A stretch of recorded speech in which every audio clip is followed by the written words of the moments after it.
तो चल, हम लोग बात कर रहे थे इनफाइनाइट रॉड का, ठीक है।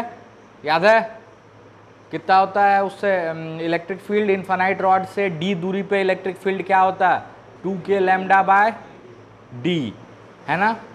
और जो फाइनाइट रॉड का हम फॉर्मूला बताए थे वो अच्छे से आप डायग्राम के साथ याद रखिएगा, है ना, डायग्राम के साथ।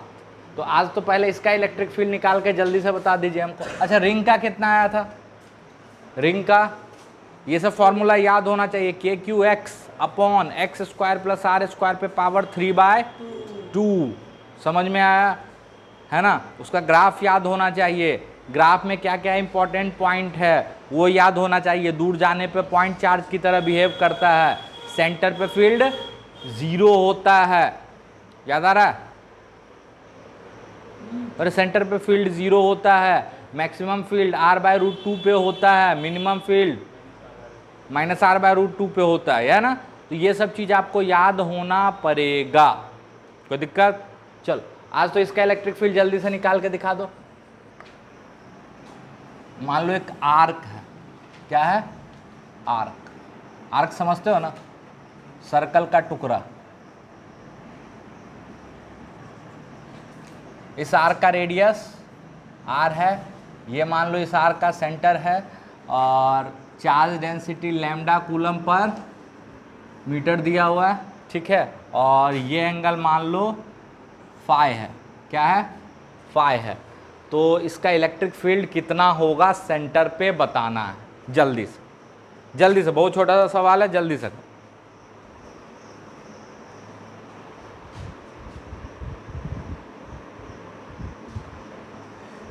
चल नहीं ठीक है, अगर वो पढ़ के आता तब तो और उसको अच्छा से समझ में आएगा। जो बच्चा पढ़ के आता है तो कहीं से पढ़ के आए, है ना, कुछ तो दिमाग में रहेगा। और जो उसमें गलत सलत उल्टा पुल्टा सीखोगे उसको हम सही कर देंगे, है ना। ये तो अच्छा पढ़ के आते हो। चल इसमें क्या करने का, देखो ये इसका सेंट्रल लाइन है, ठीक है। यहां से थीटा एंगल पे जाके, कितना पे, थीटा पे जाके डी थीटा का एलिमेंट काट लेते हैं। अब आप ही देखो, ये आर्क है, ये सीधा नहीं है। जब सीधा होता है तो एक्स पे डी एक्स का एलिमेंट काटते हैं जनरली, और जब कर्व चीजें होती हैं तो थीटा पे डी थीटा का एलिमेंट काटते हैं, याद आ रहा है। तो इसका लेंथ क्या हो जाएगा, आर डी थीटा होगा। अच्छा ये एंगल कितना है, थीटा, ये एंगल क्या है, थीटा, ठीक। और ये इसका सेंट्रल लाइन है, बिल्कुल ऐसे। चलो आर डी थीटा जो है इस पे चार्ज कितना हो जाएगा, लैम्डा आर डी थीटा। अरे होगा, यूनिट चार्ज डेंसिटी क्या है, लीनियर चार्ज डेंसिटी लैम्डा, तो चार्ज टोटल कितना हो जाएगा, लैम्डा आर डी थीटा। इस चार्ज के कारण यहां पे फील्ड होगा, ये थीटा एंगल, तो ये भी थीटा एंगल पे फील्ड होगा, छोटा सा फील्ड डी ई, और ये हो जाएगा के लैम्डा आर डी थीटा। ये तो क्या हो गया आपका के क्यू बाय आर स्क्वायर।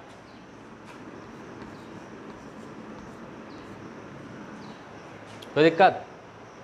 अच्छा ध्यान से देखो, क्या इस फील्ड को डायरेक्टली इंटीग्रेट किया जा सकता है, क्या इस फील्ड को डायरेक्टली इंटीग्रेट किया जा सकता है, नहीं कर सकते हैं, क्योंकि अगर एलिमेंट अलग अलग डायरेक्शन में लो तो देखो उसका डायरेक्शन, वेक्टर का डायरेक्शन अलग अलग होगा। और वेक्टर अगर अलग अलग डायरेक्शन में है तो उसको डायरेक्ट इंटीग्रेट करने का मतलब है कि नंबर की तरह जोड़ दिए, जो कि पॉसिबल नहीं है। दैट मीन्स इस वेक्टर का कंपोनेंट लेना पड़ेगा, है ना।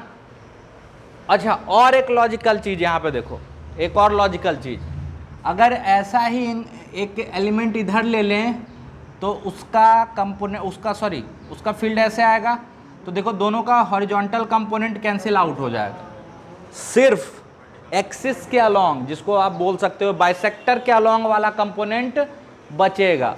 तो क्यों ना बाइसेक्टर के परपेंडिकुलर वाले को भूल ही जाते हैं, बात खत्म करो उसका, सिर्फ बाइसेक्टर के अलोंग वाले की बात करते हैं। तो बाइसेक्टर के अलोंग वाला कंपोनेंट हो जाएगा D E cos theta, D E cos theta. होगा कि नहीं होगा?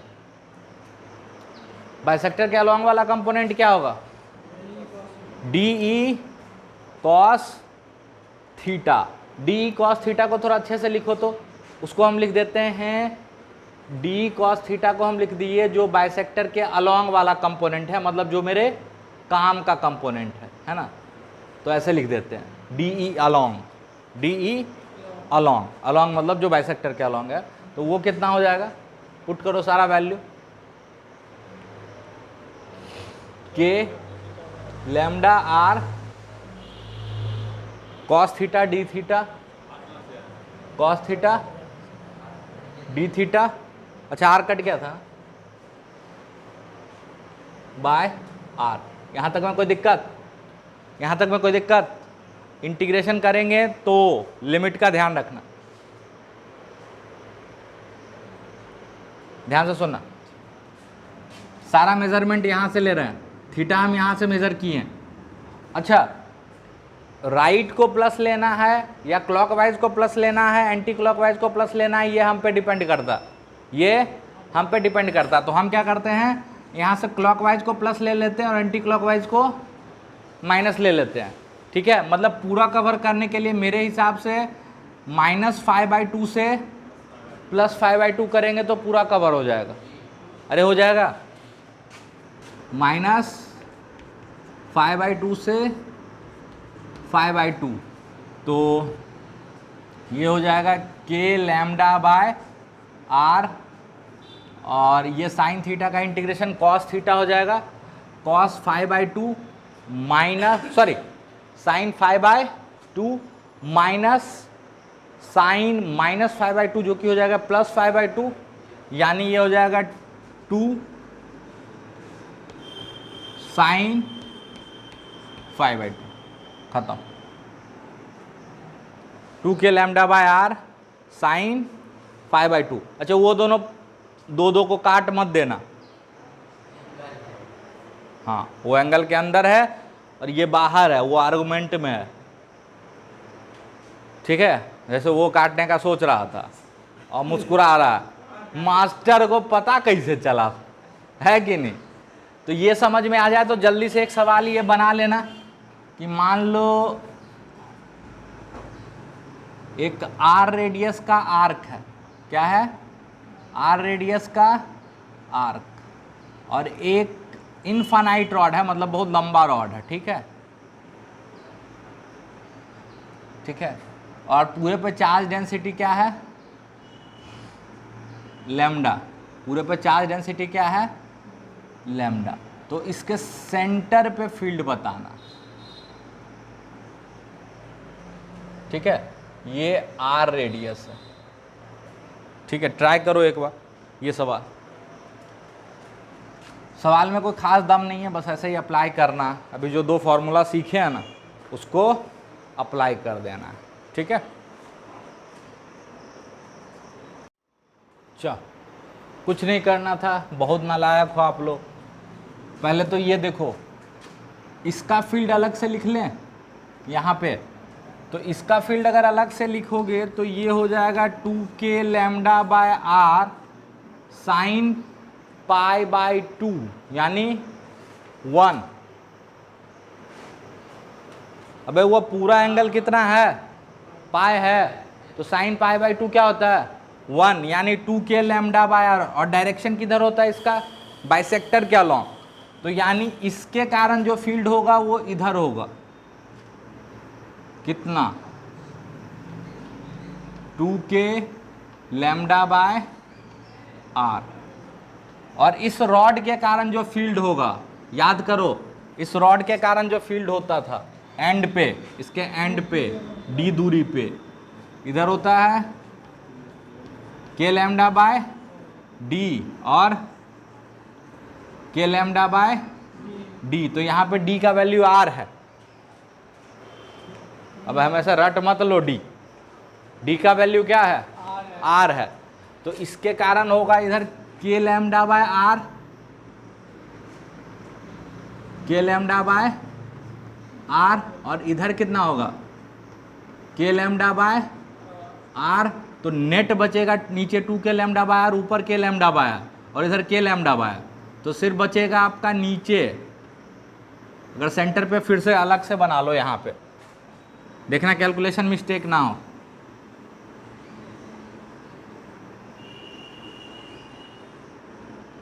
यहाँ पे बनेगा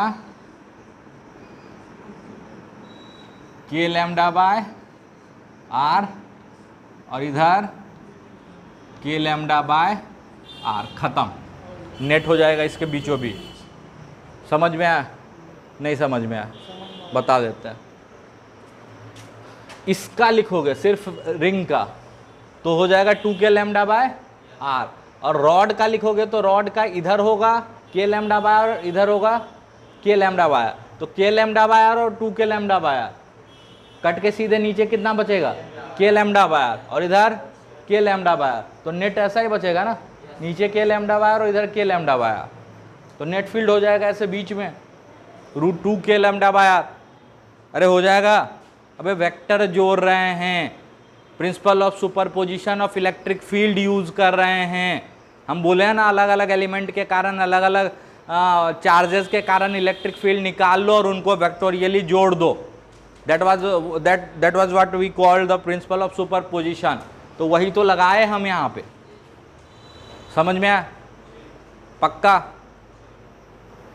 तो आप ट्राई करो कि एक चार्ज डिस्क है,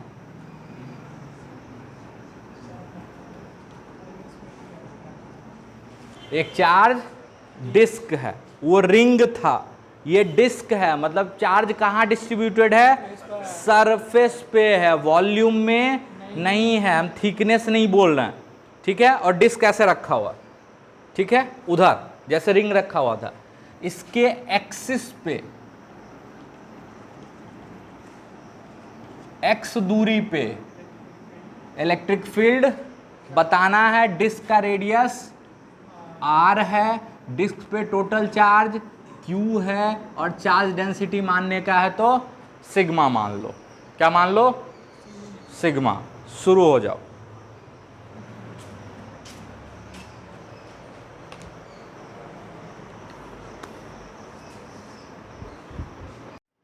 और हम अपने प्रॉब्लम शेयर करते नहीं है जल्दी। चलें, ये है मेरा डिस्क, ठीक है, और इसके एक्सिस पे निकालना है फील्ड।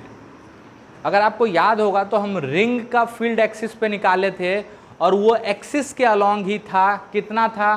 के q x upon x square plus r square पे पावर 3/2। कोई दिक्कत? कोई दिक्कत? तो ऐसा करते हैं, यहां से y दूरी पे जाके dy थिकनेस का एलिमेंट एक रिंग ले लेते हैं। कर सकते हैं? एक रिंग है जिसका थिकनेस कितना है? y रेडियस का रिंग है, इसका थिकनेस क्या है? dy, और यहाँ से x दूरी पे हमको यहाँ फील्ड लिखना है। तो इस पे चार्ज कितना होगा? इस छोटे से रिंग पे जो चार्ज होगा वो मेरे हिसाब से हो जाएगा सिग्मा 2π y dy। अगर इसमें किसी को कोई तकलीफ है तो पूछ लो, बहुत बार एलिमेंट लिए हैं। Perimeter multiplied by thickness, perimeter multiplied by thickness, ठीक है। 2π y dy और सिग्मा से मल्टीप्लाई कर दिए तो उस पर हो गया कितना चार्ज है, ठीक है, dq। अच्छा ये बताओ, इस dq के कारण फील्ड किधर होगा? इधर de, और ऐसा कोई भी dq लोगे तो सबके कारण फील्ड इधर ही होगा। यहाँ पे ये बड़ा फायदा है, सारे डी क्यू के कारण फील्ड एक ही डायरेक्शन में होगा, क्योंकि सब रिंग का फील्ड एक्सिस के अलॉन्ग ही होगा। तो मस्त इंटीग्रेट करने का और आंसर ले आने का। चलो तो पहले तो इसके कारण डी क्यू लिखते हैं। डी क्यू का क्या लिखोगे? के क्यू एक्स, के क्यू लिखो,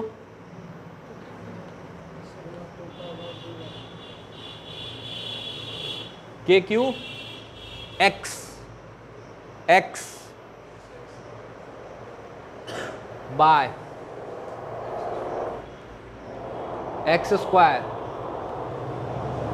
रेडियस रेडियस रेडियस यहाँ पे y है, r मत पुट कर देना, 3/2।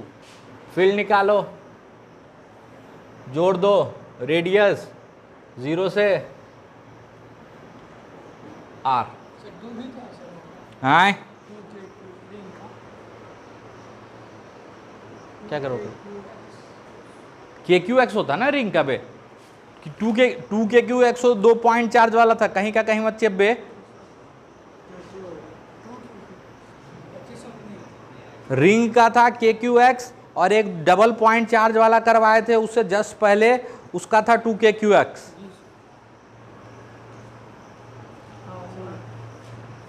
मार देंगे घुमा के। क्या कंफ्यूजन है? कान में तेल डाला करो, कान का फ्यूजन कम हो जाएगा। नहीं उसको देखो, गधा कहीं सॉल्व भी करना है, हैं?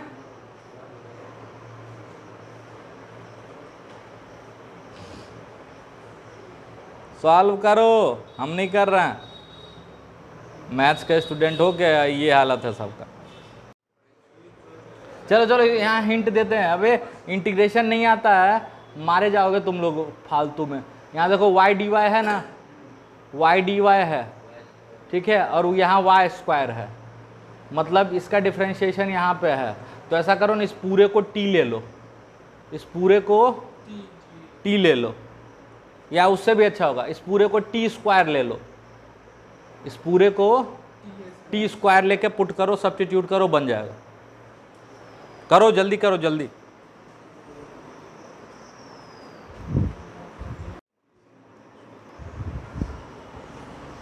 देखो क्या करना था, ये x square plus y square को क्या हम पुट कर दिए? T square. फिर डिफ्रेंशिएशन इस तरह का करना सिखा चुके हैं। डिफ्रेंशिएट करोगे तो बचेगा 2y dy, एक्स कांस्टेंट है, अरे है ना, तो बचेगा 2y dy बराबर 2t dt। तो 2 कैंसिल कर दो, y dy बराबर t dt। अच्छा, x square plus y square को हम क्या माने थे? t, तो पावर टी स्क्वायर माने है ना, तो पावर 3/2 करोगे तो टी स्क्वायर पे पावर 3/2 तो टी क्यू बनेगा। अच्छा ये अभी लिमिट भूल जाओ थोड़ी देर के लिए, सिर्फ सॉल्व करते हैं, ठीक है? लिमिट अभी नहीं लगा रहे, टी में सॉल्व कर रहे हैं। यहाँ बच जाएगा के सिग्मा और 2 पाई, ठीक है, और y dy, ये x भी रहने दो, x भी है ना, y dy क्या हो जाएगा? t dt, और नीचे जो बचा है वो क्या बचा है? T Q. तो ये कैंसिल आउट होके कितना हो जाएगा? टी स्क्वायर, है ना, और टी स्क्वायर का इंटीग्रेशन करोगे तो -1/t, टी स्क्वायर का इंटीग्रेशन करोगे तो -1/t, अरे होगा, टी स्क्वायर का इंटीग्रेशन करोगे तो -1/t, ठीक है? तो इसको रहने दो, के सिग्मा 2 पाई x, ठीक है, और इधर बचेगा -1/t, तो t का वैल्यू क्या हो जाएगा? अंडर रूट दिस, तो माइनस, इसको अलग रखो, -1/√x² प्लस y², है ना, और लिमिट कहाँ से कहाँ? 0 से r,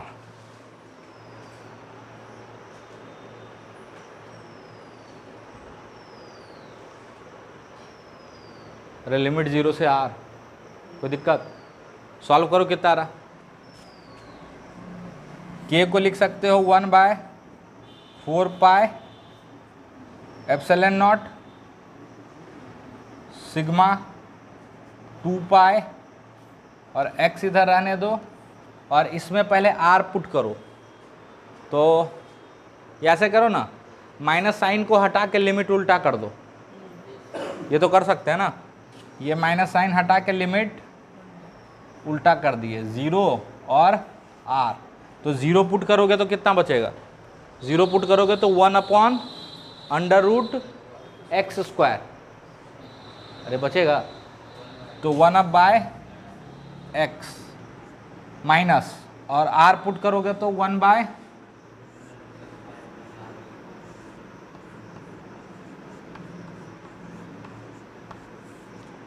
है ना। इस x को अंदर ले लो, फिर समझाते हैं। x को अंदर ले लो और ये 2 पाई तो सिर्फ बचेगा 2 एप्सिलॉन नॉट, तो सिग्मा बाय 2 एप्सिलॉन नॉट, जो फील्ड होगा फील्ड वो होगा sigma bye 2 epsilon not into x, जब अंदर जाएगा तो 1 minus x upon √x² plus r²। ठीक है। अच्छा कंफ्यूज मत होना, ये 1 बाहर है, हम जगह के कारण लिख दिए, रुको ठीक कर ही देते, नहीं तो तुम लोग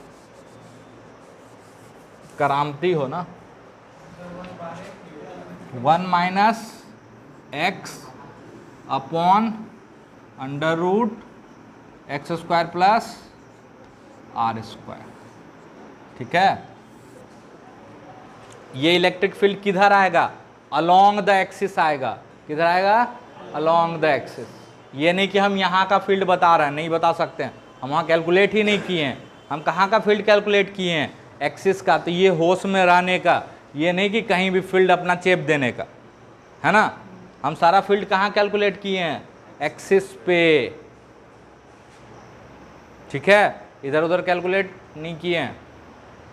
अच्छा, सिग्मा अपॉन 2 एप्सिलॉन नॉट और 1 माइनस एक्स अपॉन, ये आ गया। इसको लिखने का एक और तरीका, देखो सिग्मा को आप लिख सकते हो Q बाय पाई r², लिख सकते हो। Q के टर्म में लिखना चाहते हैं, सिग्मा को क्या लिख सकते हो, Q by pi r²।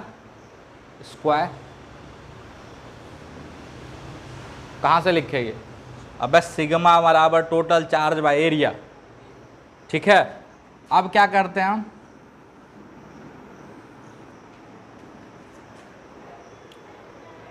Sigma को क्या लिख दिए, Q बाय पाई r²। अच्छा, बाय 2 एप्सिलॉन नॉट, तो यहाँ भी क्या कर देंगे, 2 एप्सिलॉन नॉट से मल्टीप्लाई कर देंगे। अच्छा, हम चाहते हैं कि 1/4 पाई एप्सिलॉन नॉट आ जाए, कितना आ जाए, 4 पाई आ जाए, ताकि k लिख दें उसको, है ना। तो ऐसा करते हैं, 2 पाई एप्सिलॉन नॉट तो है ऊपर और नीचे, तो मेरा काम हो जाएगा। तो इसको हम लिख सकते हैं 2kq बाय r², अरे लिख सकते हैं ना। तो इलेक्ट्रिक फील्ड का एक और फॉर्मूला डिस्क के लिए ऐसे भी हो सकता है, 2kq बाय r²। आप दोनों में से कोई भी ज़रूरत पड़ सकता है, इसलिए दोनों लिख दे रहे हैं।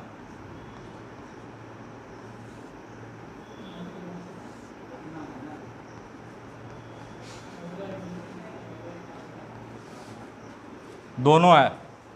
ठीक है, ये सिग्मा के टर्म में है, ये चार्ज के टर्म में। तो दिक्कत पक्का, पहले यहां तक की बातों को लिखो, इसमें भी बहुत सारी बातें और करनी।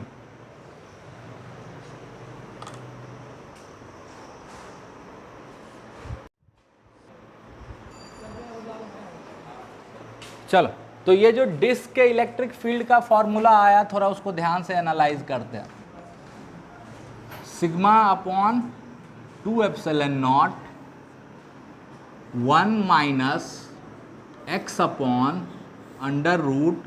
X square plus r square. ठीक है, इसको थोड़ा सा एनालाइज करते हैं। अगर x बहुत छोटा विथ रिस्पेक्ट टू r, इसका मतलब आप डिस्क के बेहद करीब हो। क्या हो? डिस्क के बेहद करीब हो। नहीं समझ में? अरे x क्या है? डिस्क के सेंटर से दूरी, और r क्या है? डिस्क का रेडियस। हम बोल रहे हैं कि r के रिस्पेक्ट में x बहुत छोटा, मतलब एक अच्छा खासा बड़ा सा प्लेट है और आप उस प्लेट के लगभग सेंटर में खड़े हो, लगभग सेंटर में, उस प्लेट पे नहीं खड़े हो, उस प्लेट के नज़दीक में सेंटर पे खड़े हो। तो इसी चीज़ को तो हम मैथमेटिकली ऐसे लिख सकते हैं, x is way less than r, और इसी चीज़ को हम लोग बोलते हैं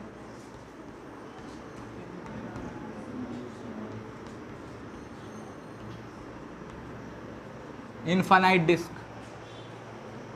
क्यों? जब आप उसके बिल्कुल पास खड़े हो तो आपको उसका ओर छोर दिखने वाला है नहीं, अरे आपको उसका ओर छोर दिखने वाला है, तो आपके लिए वही इनफाइनाइट हो गया। आप बोले सर ऐसे सर कैसे इनफाइनाइट हो जाएगा सर? हम दिखाते हैं ना तुमको। धरती को चांद से जाके देखो, क्या कैसा दिखता है? एक गोला दिखता है, गोला दिखता है। और उसी धरती पर जब आप खड़े हो तो धरती गोला दिखता है क्या? कैसा दिखता है? कितना बड़ा दिखता है? अब यहां खड़ा हो तो धरती थोड़ा सा दिखता कि दूर दूर तक कोई और छोर दिखाई नहीं देता है। तो इनफाइनाइट का मतलब ये नहीं होता कि वो बड़ा सा लेके आ गया जो कभी खत्म ही नहीं होता। ये भी इनफाइनाइट है। मेरा हाथ भी इनफाइनाइट है। अगर मेरे हाथ के 1 माइक्रोमीटर जाके खड़े हो गए, 1 माइक्रोन पे जाके खड़े हो गए, है ना, तो मेरा हाथ भी क्या हो गया? इनफाइनाइट। समझ में आया? मेरे हाथ के सेंटर के करीब खड़ी हो गए तो इधर भी जो दूरी, वो ये सब तरफ दूरी बहुत दूर दूर दूर, बड़ा बड़ा दूर, है ना। समझ में आया? तो उसी को बोलते हैं इनफाइनाइट डिस्क। इनफाइनाइट डिस्क मतलब ये नहीं कि अरे सर बड़ा सा आप लेके आते हैं सर, है ना, वो जो शादी में तंबू वम्बू लाते हैं उसको फैलाते जाएंगे, पूरे बेगूसराय को ढक देंगे ना। बात समझ में आ रही? ये बोर्ड भी इनफाइनाइट है, बिल्कुल इसके करीब चले जाओ, इसके सेंटर के करीब, कि जितना दूर उधर जाए अनंत, कोई सीमा ही नहीं दिखे, ऊपर भी कोई सीमा ही नहीं दिखे, नीचे भी कोई सीमा ही नहीं दिखे, इधर भी कोई सीमा ही नहीं दिखे। समझ में आ रहा? अरे समझ में आ रहा? तो E बराबर हो जाएगा 2 बाय, हाँ नहीं, ये x is way larger than r, तो ऐसा करो x से डिवाइड कर दो ऊपर नीचे। x बहुत छोटा है ना, r से डिवाइड कर दो, r से डिवाइड कर दो, r से डिवाइड कर दो, अरे r से डिवाइड कर दो ना।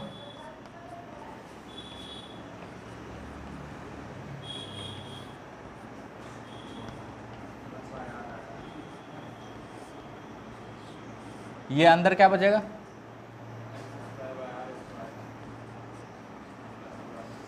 +1। अब ये टर्म तो काफी छोटा, अरे ये टर्म तो काफी छोटा है ना, x बाय आर, तो ये पूरा का पूरा क्या हो जाएगा? 0 0 लिमिट के केस में। तो आपका E क्या आ जाएगा? अपॉन 2ε। यही फॉर्मूला होता है इनफाइनाइट डिस्क का। इनफाइनाइट डिस्क के करीब इलेक्ट्रिक फील्ड का फॉर्मूला होता है सिग्मा अपॉन 2ε0। ध्यान से देखो तो ये कांस्टेंट है। कैसा है? कांस्टेंट है। कहाँ को कोई वेरिएबल नहीं है। और ये सीट के, ये आपके सीट के परपेंडिकुलर है, सीट के परपेंडिकुलर है। परपेंडिकुलर भी प्रूफ कर दे क्या? अच्छा वो आगे प्रूफ कर देंगे एक बार, है ना। मतलब इसी को ऐसे दिखाया जाता है किताबों में। देखो ये होता है आपका एक ऐसे बड़ा सा डिस्क बना होता, सॉरी एक सीट बना होता, इस पे ऐसे प्लस चार्ज ढेर सारा दिया होता है, ठीक है। और इस पे यहाँ पे कहीं पे भी जाओ तो फील्ड कितना होता है, sigma bye 2 epsilon, sigma bye 2 epsilon. बाद में गॉस लॉ से भी प्रूफ करेंगे इसको, है ना। असल में इसको ऐसे समझने का कि ये सीट है आपका, ठीक है, इसका ना इधर छोड़ है ना इधर छोड़ है, ना इधर छोड़ है ना इधर छोड़ है, तो यहाँ पे भी सिग्मा अपॉन 2 एप्सिलॉन नॉट, इधर यहाँ पे भी सिग्मा बाय 2 एप्सिलॉन नॉट, इधर यहाँ पे भी सिग्मा बाय 2 एप्सिलॉन नॉट, इधर यहाँ पे भी सिग्मा बाय 2 एप्सिलॉन नॉट, इधर। अब बोलोगे सर इधर ही क्यों, क्योंकि फील्ड किधर था, एक्सिस के अलोंग, है ना, एक्सिस के अलोंग था, याद आ रहा। अच्छा फिर आप बोलोगे कि सर जब ये इनफाइनाइट डिस्क बना रहे हो तो वो भी गोल होना चाहिए, गोल होना चाहिए। बिल्कुल नहीं, क्योंकि इसमें कोई शेप एंड साइज का चर्चा नहीं है। देखो ना इसमें आ रहा है क्या, रेडियस कितना होना चाहिए, नहीं है ना। मतलब देखो आपको कैसे बेवकूफ बनाया जाता है, बहुत आसानी से, है ना। एक प्लेट ले लेंगे हम, है ना, एक प्लेट ले लेंगे, ये प्लेट रहेगा मेरा 2.3 मीटर लंबा, ठीक है, और इधर रहेगा मान लो 2.4 मीटर नीचे, ठीक है, एकदम बराबर भी नहीं लेंगे, है ना, उधर 2.3 लेंगे, इधर 2.4 लेंगे, और इसके सेंटर से, सेंटर नहीं, यहाँ से चले आएंगे मान लो हम, ये 2.4 है ना, तो 1.2 मान लो 0.8 पे आ जाएंगे, कहाँ आ जाएंगे 0.8, ऊपर से कितने नीचे आ जाएंगे 0.8, ठीक है, और यहाँ से चल लेंगे हम अगेन 0.8, और यहाँ से 10 मिलीमीटर आगे आ जाएंगे, कितना 10 मिलीमीटर आगे आ जाएंगे, ठीक है। अच्छा इस पे चार्ज डेंसिटी क्या है, सिग्मा, चार्ज डेंसिटी क्या है सिग्मा, सिग्मा का वैल्यू मान लो 8 कूलम पर मीटर स्क्वायर, ठीक है, और यहाँ से 10 मिलीमीटर आगे खड़े हैं, है ना। आपसे पूछेंगे बताओ यहाँ पे फील्ड का वैल्यू क्या होगा, अब आप परेशान, है ना, साला ऐसा सवाल देखे ही नहीं, है ना, किताब में देखे हैं, डिस्क देखे हैं, रिंग देखे हैं, है ना, ये साला प्लेट है, वो भी अजीब अजीब डायमेंशन का 2.3 2.4, है ना, और ये ऊपर से 0.8, है ना, इधर भी 0.8, है ना, वहाँ से 10 मिलीमीटर आगे। अगर आप गौर से देखोगे तो आपको लगेगा कि ये एक बहुत, ये इनफाइनाइट डिस्क है, 2.3 मीटर के रिस्पेक्ट में 0.8 और 0.8 लगभग सेंट्रल पॉइंट ही है, वो लगभग सेंट्रल पॉइंट ही है, अरे है ना, और उससे कितना आगे है 10 मिलीमीटर या 20 मिलीमीटर आगे कर देंगे तो वो क्या हो गया, इनफाइनाइट डिस्क। समझ में आया, और आंसर सीधा होगा sigma bye 2 epsilon not, answer हो जाएगा सिग्मा बाय 2 एप्सिलॉन नॉट। कुछ नहीं समझ में आया, समझ में आया तो जेई ऐसे बेवकूफ बना सकता, देख लो, और जान के भी एकदम सेंटर नहीं दिया, सेंटर से भी थोड़ा इधर उधर। अबे अप्रोक्सीमेशन चलता है ना, अप्रोक्सीमेशन तो हम लोग यूज करते ही हैं खूब दम लगा के। हम लोग कौन सा 4 डिजिट 5 डिजिट तक आंसर निकालते हैं, कहाँ तक निकालते हैं 2 डिजिट, मैक्सिमम 2 डिजिट, है ना। 9.8 को तो 10 लेके चलते हो, और बात अप्रोक्सीमेशन की करते हो, है ना। अरे हम तो बोलेंगे कि थोड़ा कॉर्नर के तरफ भी दबा के तो हम आंसर लिख देंगे, है ना, क्योंकि जेई में आंसर ऐसा नहीं आने वाला 2.348988, 2.688898 कि हमको नाप के लिखना पड़ेगा, है ना। एक आंसर होगा 2.3 जो कि सिग्मा बाय एप्सिलॉन नॉट से आ रहा होगा, और एक होगा 2.8 जो कि काफ़ी दूर है। अरे है कि नहीं है, तो चीज़ समझ में आ रही है।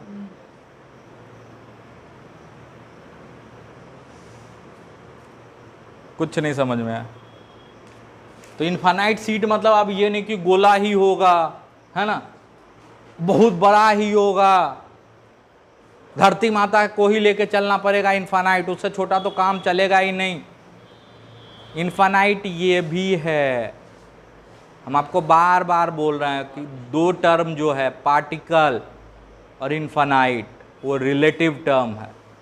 याद आ रहा है?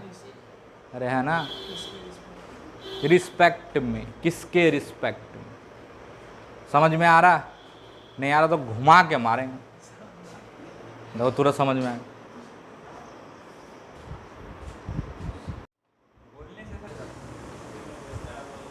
चल अब इस फॉर्मूला को थोड़ा सा और एनालाइज करते हैं। एक चीज बताओ, आप खुद सोचो कि अगर उसी डिस्क से हम बहुत दूर चले गए, उसी डिस्क से, उस डिस्क पे टोटल चार्ज कितना, क्यू, उस डिस्क पे टोटल चार्ज कितना था, क्यू। अगर हम उसी डिस्क से बहुत दूर चले गए मान लो, तो इलेक्ट्रिक फील्ड का फॉर्मूला मेरे हिसाब से के क्यू बाय एक्स स्क्वायर आना चाहिए। अब आप बोलोगे सर ऐसा क्यों? क्योंकि उस डिस्क से बहुत दूर चले जाओगे तो that disc will behave like a point charge, that disc will behave like a point charge, और पॉइंट चार्ज का फील्ड का फॉर्मूला क्या होता है, के क्यू बाय एक्स स्क्वायर। तो देखते हैं करके कि ये बिहेव करता है कि नहीं, कि बस ऐसे ही कहानी है ना। तो अब हमको देखना है कि अगर x बहुत बड़ा हो जाए r के, अगर x बहुत बड़ा हो जाए r से, तो क्या हो? यहां से x कॉमन लो, तो यहां से x कॉमन लो पहले जल्दी।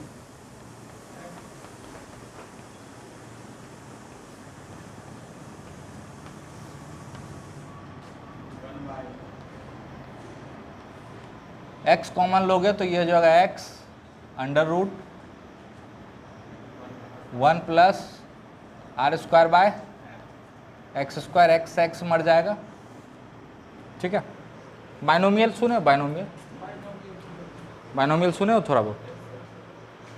अगर ऐसा टर्म हो 1 plus x to the power n, ध्यान से सुनना, and x x is very very small than 1, very very small than 1, तो this can be written as 1 plus nx,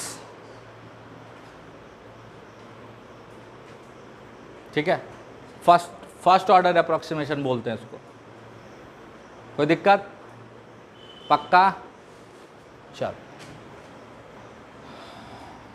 E बराबर 2kq bye are square 1 minus, इसको हम लिख देते हैं 1 plus r square by x square पे power -1 by 2। कोई दिक्कत? अच्छा, ये टर्म 1 से बहुत छोटा,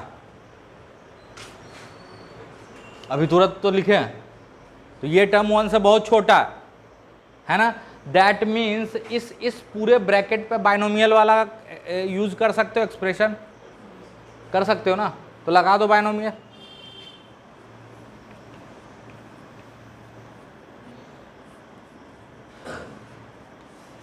वन माइनस, ये क्या हो जाता है 1 प्लस एन एक्स, तो 1 और एन एक्स, ये माइनस साइन पहले बाहर भी है ना, तो प्लस हो जाएगा हाफ एन, और x का वैल्यू है r square by x square. ये कैंसिल आउट हो गया, ठीक है, ये कैंसिल आउट हो गया, ये कैंसिल आउट हो गया, तो e का वैल्यू आ गया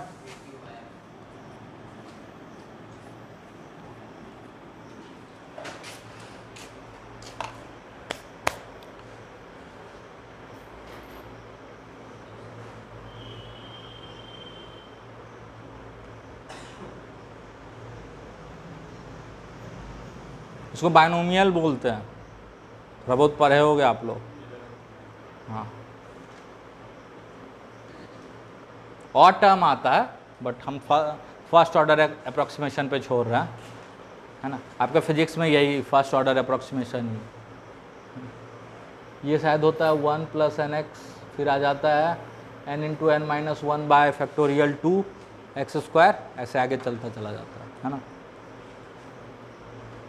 यहाँ तक में कोई दिक्कत?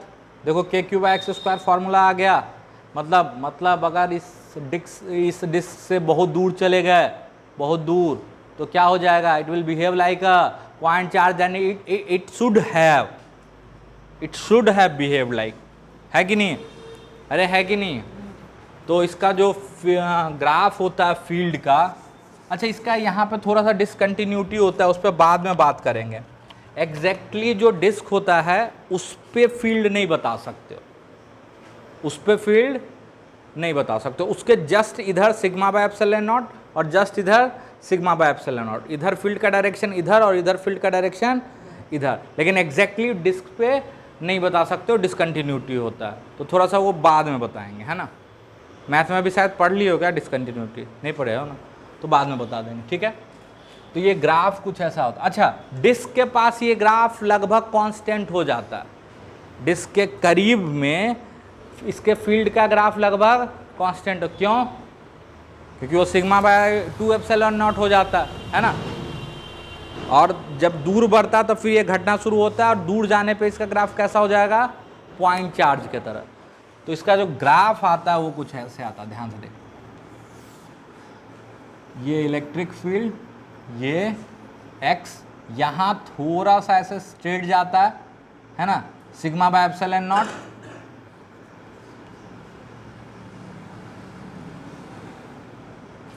σ/2ε0, और उसके बाद ये, अच्छा यहाँ एग्जैक्टली थोड़ा सा होल छोड़ सकते हो ना, और उसी तरह यहाँ पे ये तो एक साइड का हो गया, और दूसरे साइड बस उल्टे डायरेक्शन में हो जाता सब कुछ, तो माइनस साइन हो जाएगा। यहाँ पे शुरू में थोड़ा सा अगेन कांस्टेंट,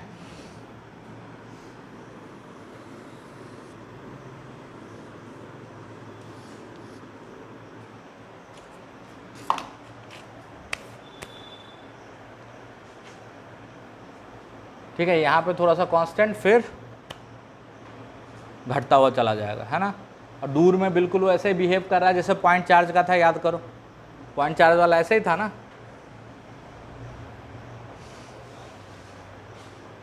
है ना। तो कल थोड़ा सा HC वर्मा में से कुछ कर लेना, ठीक है, फिर और बात करेंगे हम लोग। HC वर्मा में से एग्जाम्पल कर लेना ना, सारा कर लेना एग्जाम्पल, ठीक है, वर्कड आउट एग्जाम्पल सारा कर लेना। और एक्सरसाइज में कहाँ तक दिए थे, तो उसको एक बार डिस्कस कर देंगे, ठीक है, एक बार बना के आइएगा। हाँ कल हो जाएगा, हाँ।